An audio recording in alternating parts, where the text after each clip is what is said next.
Oke, baik. Jadi di antara nama lain dari puasa masnunah itu di antaranya tatawu, mandub, nawafil, masnunah.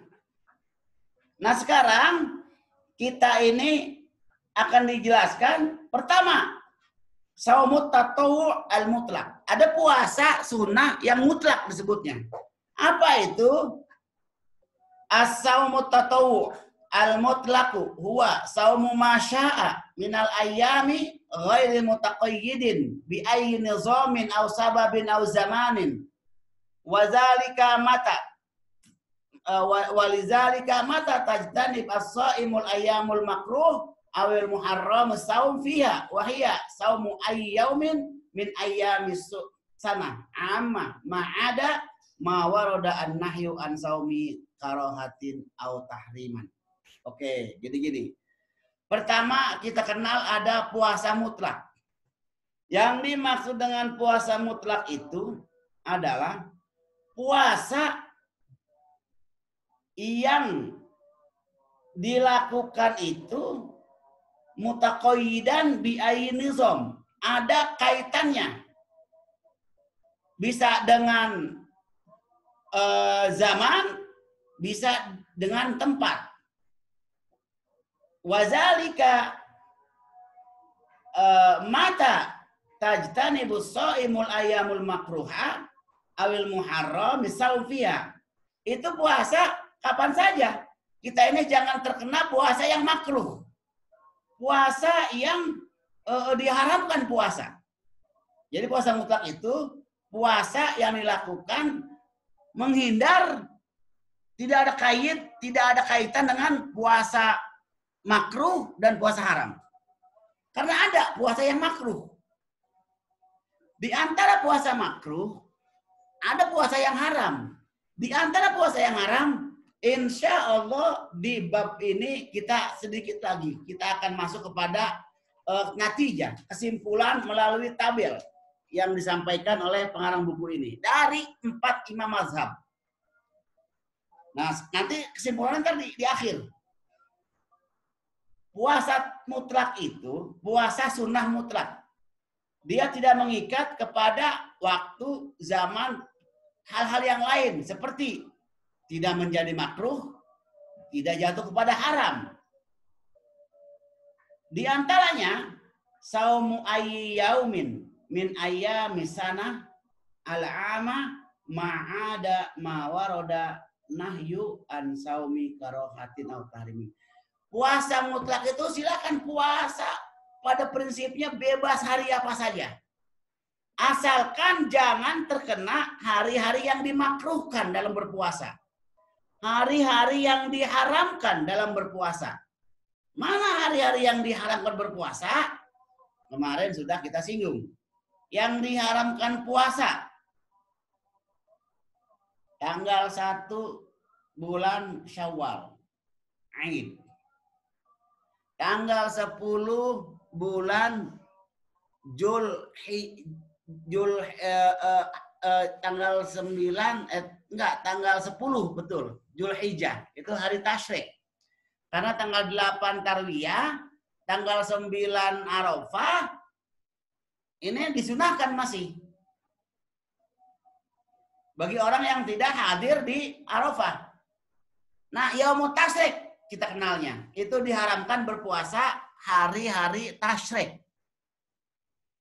Tanggal 11, 12, 13. Karena tanggal 10 Lebaran. Itu nggak boleh berpuasa. Cuma sunnahnya itu dia itu puasanya dari rumah, dia tidak dulu makan, tidak dulu minum, selesai sholat Idul Adha dia baru makan. Itu sunnahnya itu sih. Jadi yang diharamkan puasa itu tadi puasa ibu-ibu yang lagi nifas, ibu-ibu yang sedang haid puasa, haram itu puasa. Cuma yang dimaksud di sini itu bahwa puasa sunnah yang mutlak itu adalah puasa yang pada prinsipnya bebas dilakukan asal jangan kena puasa yang dimakruhkan dan puasa yang diharamkan. Mana di antara puasa yang dimakruhkan itu disebut yaumus syak. Apa itu? Kalau Imam Syafi'i itu puasa yang dimakruhkan itu yaumus syak. Yaumus syak itu hari ragu. Apakah ini saya puasa hari ini itu tanggal 1 Ramadan atau tanggal 29 atau 30 Sya'ban ya? Itu makruh tuh, puasa syak. Atau puasa yang dimakruhkan itu orang yang menyendirikan hari. Dia puasa hari Jumat. Tidak puasa hari Kamis. Jika ia puasa hari Jumat, tidak puasa hari Kamis, itu makruh. Kecuali puasa orang yang sudah dawam, kontinu puasa Daud. Itu mau di luar itu konteksnya. Jadi puasa-puasa yang makruh itu saumu yaumil jum'ati munfaridan. Ini nanti pertanyaan dari Ibu Lia, ya mungkin nanti kita jawab setelah sesi ini kita selesaikan dulu. Nanti insya Allah kita jawab pada pertanyaan masuk untuk Bu Lia. Terima kasih Bu Lia, nanti baru insya Allah kita jawab. Jadi puasa hanya hari Jumat, itu makruh tuh. Puasa hanya hari Sabtu munfaridan, itu makruh. Puasa yaumut tatawwu' wa alaihi qada'ul faridah. Puasa sunnah. Padahal dia masih punya wajib. Kewajibannya itu makruh. Seperti Ibu Lia, bulan Ramadan ini sudah batal 7 hari. Karena kondisinya haid. Lalu di bulan ini masih tersisa 10 hari Ramadan. Setelah Ramadan selesai, karena Ibu Lia masih punya hutang 7 hari puasa Ramadan. Kemudian Ibu Lia itu puasa sunnah. Bisa puasa sunnah Senin, bisa puasa sunnah itu Kamis, bisa puasa sunnah Daud, bisa puasa sunnahnya itu Syawal. Itu makruh menurut Imam Syafi'i bagi ibu-ibu, bagi orang-orang yang punya utang di Ramadan, belum dibayar hutangnya, lalu puasa sunnah, makruh tuh hukumnya. Maka kewajibannya itu bayar dulu hutang, baru puasa sunnah. Bayar dulu yang wajib, baru nanti puasa sunnah. Itu menurut Imam Syafi'i, puasa yang makruh model seperti itu. Ibu Lina seperti punya utang. Jangan dulu puasa sunnah setelah Ramadan selesai, kalau belum bayar utangnya. Karena utang itu hukumnya wajib mengkodok itu. Sedangkan puasa yang sunnah tidak boleh melebihi derajatnya mengalahkan yang wajib. Itu menurut Imam Syafi'i.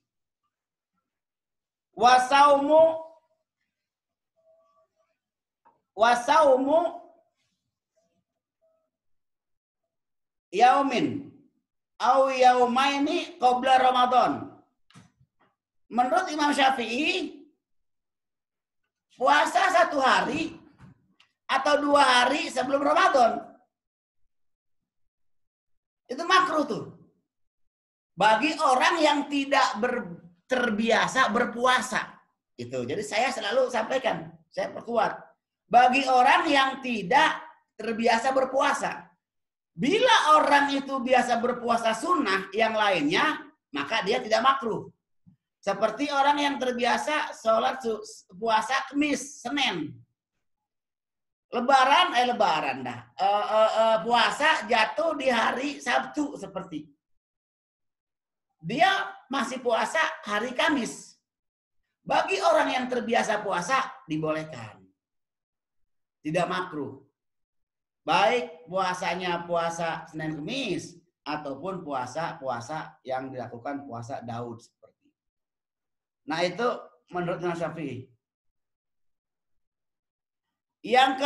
Selanjutnya, puasa yang dimakruhkan menurut Imam Syafi'i itu adalah saumul maridi wal musafiri wal hamili wal murdi'i wa saikhil kabiri idza khafu masyaqqatun syadidatun atau idza khafu masyaqqatan syadidatan. Puasa orang yang musafir, sedang rihlah puasa itu makruh. Bagi orang yang tidak biasa puasa. Orang yang sudah tua, yang sudah sakit-sakitan, itu makruh berpuasa. Puasa sunnah maksudnya. Makruh dia berpuasa, puasa sunnah. Nah, itu banyaklah lagi. Ini nanti masuk dalam saumu tatawwu' mutlak. Jadi nggak boleh kita puasa mutlak itu pada prinsipnya boleh puasa apa saja kecuali puasa yang dimakruhkan dengan al-muharramis saum fiha atau puasa yang diharamkan. Kenapa itu semuanya? Karena kalau puasa sunnah sifatnya itu taqarruban ilallahi ta'ala. Selalu dia itu berusaha untuk mendekatkan diri kepada Allah. Itu puasa sunnah. Wa qad kana al-anbiya'u yuksiruna min saumi tatawwu. Faqad kana Nuh alaihi salam yasumu dahru kullu. Jadi nabi-nabi sebelumnya itu mereka selalu memperbanyak puasa-puasa sunnah. Di antaranya disebutkan faqad kana Nuh alaihi salam yasumu dahru. Buat Nabi Nuh itu ia melaksanakan puasa dahr setahun. Semua. Saumu jami ayami sana. Jadi puasa setahun itu Nabi Nuh kebiasaannya itu. Jadi dia puasa dalam setahun. Saumu jami ayami sana. Jadi berpuasa setiap hari dalam setahun. 300 berapa? 60 hari setahun itu. Puasa semua. Wa Dawud alaihissalam yasumu nisfud dahr. Sedangkan Nabi Daud itu puasanya setengah tahun. Maksudnya saumu yaumin wa iftaru yaumin. Satu hari dia buka, satu hari dia puasa. Itu dilakukan oleh Nabi Daud. Maka Rasulullah katakan khairu amalu Daud. Yang paling baik amal itu amal Nabi Daud. Kenapa? Dia bermakan dan segala macam itu dari tangan sendiri. Wa khairu saum siyamu Daud. Puasa yang terbaik itu puasa Daud. Karena yuftiru yauman wa yasumu yauman. Satu hari dia buka, satu hari dia puasa. Satu hari dia buka, terus begitu selanjutnya. Kenapa itu lebih baik? Karena lebih tertantang. Kalau puasa kita kontinu setiap hari atau setahun, puasa terus. Itu terbiasa perut tuh. Tapi kalau hari ini puasa, besok enggak. Hari ini puasa, besok enggak. Nah itu harus puasa yang banyak tantangannya. Maka kata Rasulullah, khairus saum siyamud Daud. Puasa yang terbaik itu puasa Nabi Daud. Yasumu yauman wa yuftiru yauman. Wa huwa ahabbus siyam ilallahi ta'ala. Itu adalah puasa yang sangat-sangat dicintai Allah. Itu puasanya Nabi Daud alaihissalam. Wa Isa alaihissalam yasumu sulusud dahri. Nabi Isa itu dia berpuasa seperempat tahun. Yasumu yauma iftar saumu yaumin wa iftaru yaumaini. Kalau Nabi Isa itu dia puasa sehari, bukanya 2 hari, tidak puasa. Gini seperti ini sekarang hari Selasa, hari Rabu. Betul ya, hari Rabu sekarang. Hari Rabu puasa, Kamis, Jumat nggak puasa. Hari Sabtu dia puasa, Ahad, Senin nggak puasa. Itu saumu yaumin wa iftaru yaumaini. Puasa satu hari, dia tidak berpuasa 2 hari. Wa Muhammad sallallahu itu puasa Nabi Isa. Berarti itu 1/3 tahun. Nabi Nuh setahun penuh.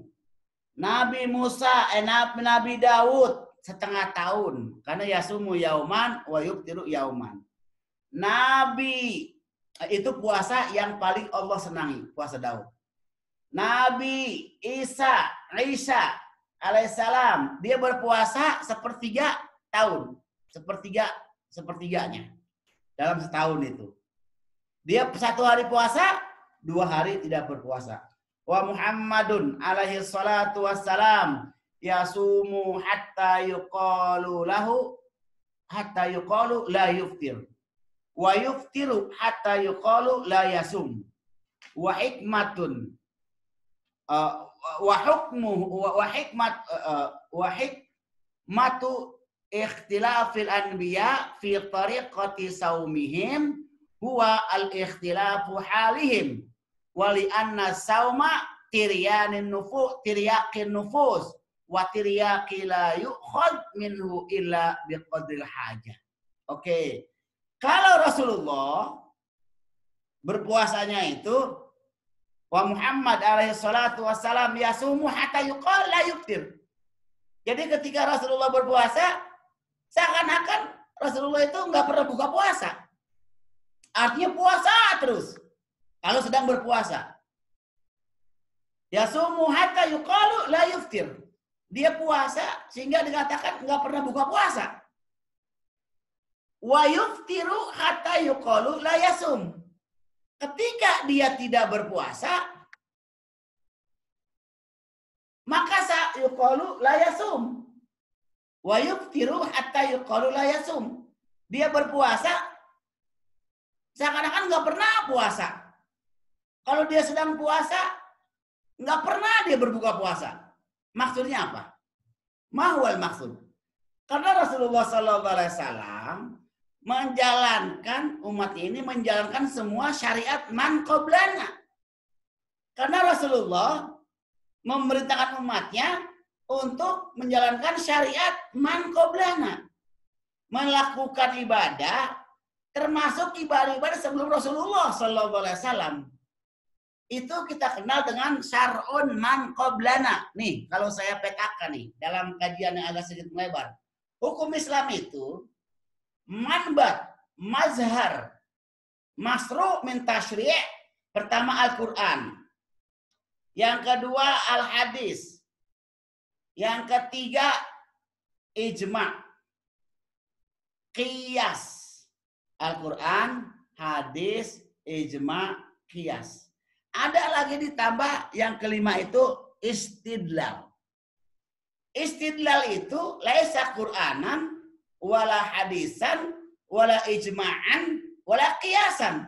Iya bukan hadis, iya bukan Qur'an, iya bukan ijtima', iya bukan qiyas. Namanya istidlal. Istidlal ini di dalamnya itu masuk syar'un man qablana, al-urub, masalihul mursalah, sazuz zara'i, apa namanya, ada banyak lah, itu ada 15. Jadi itu semuanya standar hukum. Jadi kalau hukum di Quran tidak didapati, di hadis. Kalau hadis dan Quran tidak ada, ijtima' ulama. Dikiaskan sama ulama. Kalau tidak ada kias dan ijtima', nanti ada istidlal namanya. Itu semua ulama-ulama mazhabul arba'ah di sana berdomisilinya terkait dengan istidlal. Jadi kalau Rasulullah berpuasa, seakan-akan Rasulullah nggak terus puasa. Jika ia berbuka seakan-akan nggak pernah puasa. Kenapa demikian? Karena Rasulullah menjalankan syariat umat-umat sebelumnya. Ia puasa juga, dianjurkan puasa Daud amalannya. Oke? Nah itu syariat sebelum kita. Syar'un man qablana. Banyak syariat Islam ini yang kita lakukan pada umat Rasulullah ini berawal dari syariat man qablana, dari syariat-syariat agama sebelumnya. Tapi dimasukkan dalam konteks hukum. Itu namanya syar'un man qablana. Seperti apa? Khitan. Puasa. Kan puasa diwajibkannya, sudah saya bilang dalam pertemuan sebelum itu. Diwajibkannya bukan hanya kepada umat Rasulullah Muhammad SAW, tapi diwajibkan berpuasa sejak Nabi Adam. Dan nabi-nabi setelahnya sampai kepada Rasulullah Sallallahu Alaihi Wasallam. Nah, jadi Rasulullah saat dia berpuasa, saat beliau yang mulia berpuasa, dilihatnya tuh dia nggak pernah buka puasa terus. Jika dia sedang berbuka, tidak berpuasa, seakan-akan dia nggak puasa terus. Nah itu karena Rasulullah banyak mengamalkan syar'un man qablana. Jadi puasa-puasa yang sebelum Nabi Muhammad SAW. Kayak puasa diselamatkannya Nabi Musa dari kejaran Fir'aun. Orang Yahudi berpuasa. Kata Rasulullah ketika mendengar, saya Islam lebih berhak untuk berpuasa kemenangan Nabi Musa. Terus puasa Asyura. Itu syar'un man qablana. Jadi syariat yang sudah ada sebelum Rasulullah Shallallahu Alaihi Wasallam. Jadi itu Bapak Ibu sekalian terkait dengan as-shaum masnunah. Kena hikmahnya para nabi wa hikmatu ikhtilafil anbiya fi tariqati saumihim huwa ikhtilafu halihim. Jadi hikmahnya mereka para anbiya berbeda pendapat dalam cara berpuasanya karena berbedanya kondisi mereka gitu. Wali annas sauma tiryanin nufus wa tiryani la yu'khazu minha illa biqadril hajah. Karena puasa itu adalah untuk menstabilkan kejiwaan. Nah, menstabilkan kejiwaan itu tergantung kebutuhannya. Tergantung kebutuhannya apa yang dilakukan itu dalam puasa kebutuhannya.